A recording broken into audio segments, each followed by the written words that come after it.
नमस्कार सांग माने मु आपणकर प्रिय रवि सार स्वागत करुच्ची नुआ एक वीडियो को। आज आम डिस्कसन करवा वर्डपैड रो होम मेनू रे थिबा फॉन्ट ग्रुप ऊपर। चलंतु वीडियोटी स्टार्ट करवा। वीडियोटी को एंड पर्यंत देखंतु तबे जाई बुझी परिबे। मु वर्तमान विंडोज की प्लस आर प्रेस कली माने हमर रन बॉक्स ओपन हे गला आ सेठी वर्डपैड ऑलरेडी लेखा हे की रहिची माने मु ऑलरेडी राइट डाउन करके रखिची। मु वर्तमान ओके प्रेस कली देखंतु हमर वर्डपैड सॉफ्टवेयर टी ओपन हेई जाईची। ओके लास्ट वीडियो रे हमें क्लिपबोर्ड ग्रुप ऊपर डिस्कशन करथिले माने कट कॉपी पेस्ट ऊपर डिस्कशन करथिले। एई वीडियो रे हमें फॉन्ट ग्रुप ऊपर डिस्कशन करबा। ए जो फॉन्ट बॉक्स अछि ता ऊपर डिस्कशन करबा। वर्तमान मु किछि एठी पैराग्राफ्स राइट डाउन कर दउची। देखंतु मु किछि पैराग्राफ्स एठी मु राइट डाउन कर देली। चलंतु गोटे गोटे फॉन्ट ग्रुप रे थिबा गोटे गोटे ऑप्शन को हमें देखिबा माने प्रैक्टिकल करी देखिबा। ओके फर्स्ट आसिला हमरो फॉन्ट फैमिली। कोन को जाय को फॉन्ट फैमिली। फॉन्ट फैमिली माने मु आको सपोज सब को मु सिलेक्ट कर देली आउ एटी फॉन्ट फैमिली रे क्लिक करली। एटी विभिन्न प्रकार डिजाइन्स अछि। ओके विभिन्न प्रकार डिजाइन्स अछि फॉन्ट फैमिली रे। ओके तम माने जो डिजाइन्स तुमको भलो लागिवो से डिजाइन्स तमे चेंज करि परिबो। ओके क्लियर समझते। मु वर्तमान एरियल रे रखुची कोन एरियल रे रखुची। ओके नेक्स्ट आसिला हमर कोन फॉन्ट साइज। कोन फॉन्ट साइज हमें जदि साइज चेंज करिया को चाहिबा ताले मु एठी क्लिक करूची। वर्तमान लेफ्ट क्लिक करली देखंतु फॉन्ट साइज 8 रु स्टार्ट हेची लास्ट अछि केते 72। मु वर्तमान 72 कर दउची। देखंतु फॉन्ट साइज वर्तमान 72 अछि बट एटी लास्ट अछि 72। मु जदि 72 ऊपर को जिबा को चाहिबी ताले मते कोन करिया को पड़िबो। एटी देखंतु साइड रे गोटे ऑप्शन अछि ग्रो फॉन्ट। देखुछन ना बड़ ए लेखा आइची बुझी पारलो माने मो माउस पॉइंटर को लक्ष्य रख। एटी लेखा होची कोन ग्रो फॉन्ट। मु वर्तमान ग्रो फॉन्ट ऊपर लेफ्ट क्लिक करी बी। देखंतु मु ग्रो फॉन्ट ऊपर लेफ्ट क्लिक करली। देखंतु हमरो फॉन्ट साइज बड़ी बड़ी चलीची। ओके 390 हे गलानी फॉन्ट साइज। ओके बुझी पारलो आपको जे ग्रो फॉन्ट ठीक अछि। फॉन्ट साइज को हमें 72 ऊपर को बड़ करिया को हेले हमरो ग्रो फॉन्ट रा सहाय्य नबा को पड़ी थाए। ता पाखरे अछि कोन श्रिंक फॉन्ट। श्रिंक फॉन्ट माने संकुचित करिवा माने छोटो करिवा। देखंतु हमें छोटो करिवा वर्तमान छोटो हे चलला। मु वर्तमान एटी फॉन्ट साइज रे डायरेक्टली जाई कि छोटो कर दउची। देखंतु मु वर्तमान फॉन्ट साइज रे 11 साइज रखिली। ओके हमें नेक्स्ट जीवा। नेक्स्ट मु सबु पैराग्राफ को सिलेक्ट कर देली। कंट्रोल ए साहाय्य रे आपण माने सबु पैराग्राफ को एका संग रे सिलेक्ट करि परिबे। मु वर्तमान ताको बोल्ड करूची। देखंतु हमर बोल्ड टिके हे जाईची क्लियर। नॉर्मल टेक्स्ट तो बोल्ड हे जाईची। मु बोल्ड को वर्तमान ऑफ कर दउची। लेफ्ट क्लिक साहाय्य रे बोल्ड करिवे। ओके होप सो आपण माने बुझी पारथिबे बोल्ड। नेक्स्ट आसिला इटालिक। देखंतु इटालिक माने हमर जो पैराग्राफ रो जो लेटर गुडी को इटालिक स्टाइल रे रहिची। ओके मु अगेन सिलेक्ट कर नउची आउ इटालिक को ऑफ कर दउची। Next आसिला underline. देखंतु हमर पैराग्राफ रो सबो सेंटेंस रे अंडरलाइन हे जाईची। सबो पैराग्राफ रे अंडरलाइन अप्लाई हे जाईची। काहे कि ना मु सिलेक्ट करिथिली सबो पैराग्राफ को। प्रथमे कोनोसी वर्ड अथवा कोनोसी पैराग्राफ को सिलेक्ट करला परे अथवा कोनोसी सेंटेंस को सिलेक्ट करला परे आपण माने यूज करि परिबे बोल्ड इटालिक अंडरलाइन अथवा आपनकर फॉन्ट साइज चेंज करि परिबे। फॉन्ट फैमिली रे जाय कि फॉन्ट रो जो विभिन्न प्रकार डिजाइन्स अछि ताको चेंज करि परिबे। जते पर्यंत आपण सिलेक्ट कर नथिबे सेते पर्यंत चेंज हेबो नाही। ओके जोटी माने सेटा रहिथिबो सेटा ही केवल चेंज हबो बाकी चेंज हेबो नाही। मु वर्तमान सबु को अगेन सिलेक्ट कर दउची आउ मु अंडरलाइन को हटे दउची। वर्तमान हटी गला। ओके नेक्स्ट आसिला स्ट्राइक थ्रो। कोन स्ट्राइक थ्रो। मु एठी बिलो को नै आसुची माने तळ को नै आसली क्रसर टी मु एठी रखिली लेखिली रबी।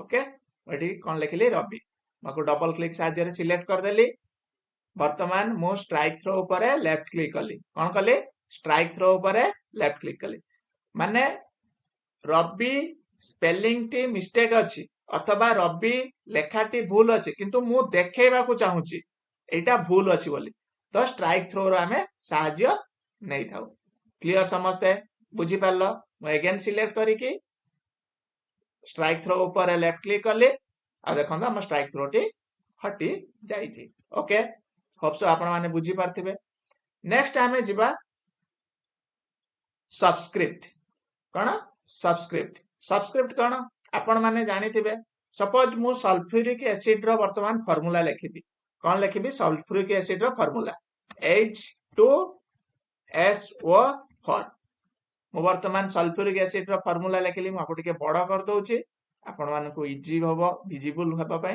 माने देखिबा पई देखंतु वर्तमान बड़ कर देली एटी लिखा जायछि H2SO4 but Etah proper format रे लिखा जाई नाही मु वर्तमान कौन करिवि आको सिलेक्ट करिवि माने चारि जो लिखा जायछि H2SO4 को मु वर्तमान सिलेक्ट करिवि SO को छाडी की केवल 4 को ही मु सिलेक्ट करिवि शिफ्ट लेफ्ट एरो मारिवि शिफ्ट लेफ्ट एरो मारली केवल 4 सिलेक्ट हे गला जदी मु माउस रे सिलेक्ट करूची ताले मो कंप्लीट H2SO4 सिलेक्ट हे जाउची मु वर्तमान कोन करिवि शिफ्ट प्रेस करिके लेफ्ट एरो मारिले हमर 4 सिलेक्ट हे जाउची माने क्रसर ता हमर थिला क्रसर रो लेफ्ट साइड रे हमर जेहेतु 4 थिला तो मु शिफ्ट प्रेस करिके लेफ्ट एरो मारिली वर्तमान मु सबस्क्रिप्ट अप्लाई कली देखंतु हमर 4 टी पळे आसी प्रॉपर फॉर्मेट को क्लियर समझते होप सो आपण माने बुझी पारथिबे मु वर्तमान 4 पर जहां भी लिखिबी सेही तळे ही आसीबो माने जो सबस्क्रिप्ट रे ही आसीबो ओके मु जदी ऑफ कर दोची सबस्क्रिप्ट को देखंतु हमर पुणी मु जहां भी लिखिबी हमर बड़ बड़ आसीबो क्लियर समझते होप सो आपण माने बुझी पारथिबे वर्तमान मु 2 को भी शिफ्ट लेफ्ट एरो साहाय्य रे सिलेक्ट कर देली आ मु ताको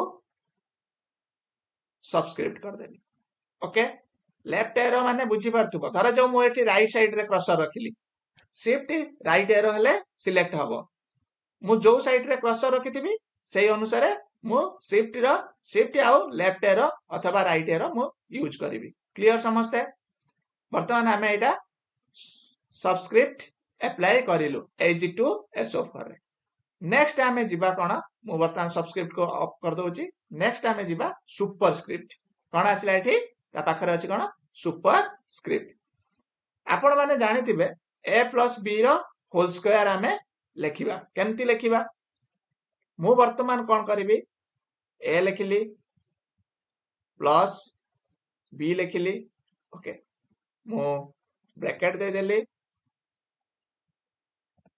ओके वर्तमान मु b रो ब्रैकेट परे मु 2 लेखिली एटा प्रॉपर फॉर्मेट रे नाही कोन प्रॉपर फॉर्मेट रे नाही मु वर्तमान कोन करिवि 2 को सिलेक्ट कली कोन कली 2 को ओनली 2 को सिलेक्ट कली आउ मु एठी सुपरस्क्रिप्ट अप्लाई कली देखंतु वर्तमान प्रॉपर फॉर्मेट रे पळे आछि ना ओके मु 2 परे जहां भी लिखिबि वर्तमान सेही ऊपर ही रहइबो माने सेही फॉर्मेट रे सुपरस्क्रिप्ट फॉर्मेट रे ही रहइबो मते सुपरस्क्रिप्ट फॉर्मेट रो हटिबा को हेले मते सुपरस्क्रिप्ट को एठी ऑफ करिया पड़िबो ऑफ कली तापरे मु इज इक्वल टू लिखिली आउ मु सेठी कोन कली s स्क्वायर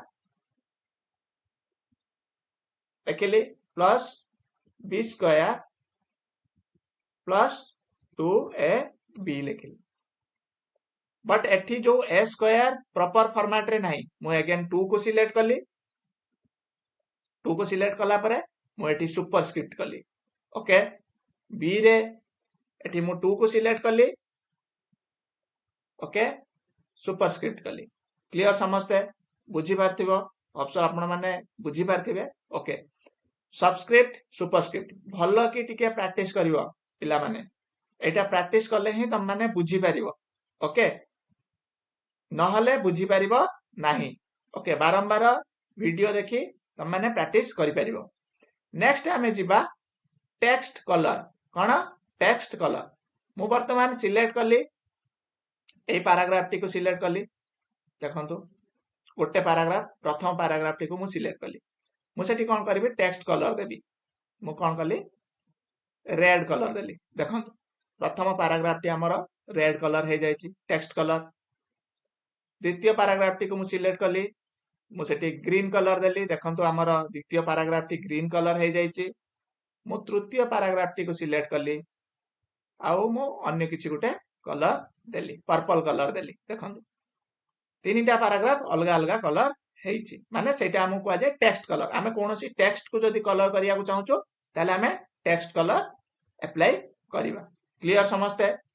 नेक्स्ट आसिला हमर टेक्स्ट हाइलाइट कलर टेक्स्ट को आमे हाइलाइट करिया पई जो कलर यूज करो ताको टेक्स्ट हाइलाइट कलर यूज कुआ जाय ओके मु वर्तमान कोन करिवि गोटे पैराग्राफ को सिलेक्ट कली आउ टेक्स्ट हाइलाइट कलर मु यूज कली देखंतु येलो कलर टी यूज कली देखंतु पूरा टेक्स्ट रो बैकग्राउंड रे कलर टी अप्लाई हे जायछि मु जदी सब पैराग्राफ को सिलेक्ट करि नेबी आउ हाइलाइट करिवि देखंतु टेक्स्ट हाइलाइट कलर अप्लाई हे जायछि सब पैराग्राफ ऊपर क्लियर आपण माने होप्सो बुझी पारथिबे ओके टेक्स्ट कलर और टेक्स्ट हाइलाइट कलर थरे थरे प्रैक्टिस कर देले बुझी पारिबे ओके आज हमर फॉन्ट ग्रुप टी कंप्लीट हे जायछि नेक्स्ट वीडियो रे हमें पैराग्राफ ग्रुप विषय रे डिस्कशन करिबा thank you so much for watching this video जदी आपण मानको वीडियो टी भल लागि थाए हम चैनल टी को सब्सक्राइब कर दियंतु एवं लाइक शेयर करंतु वीडियो टी को थैंक यू सो मच।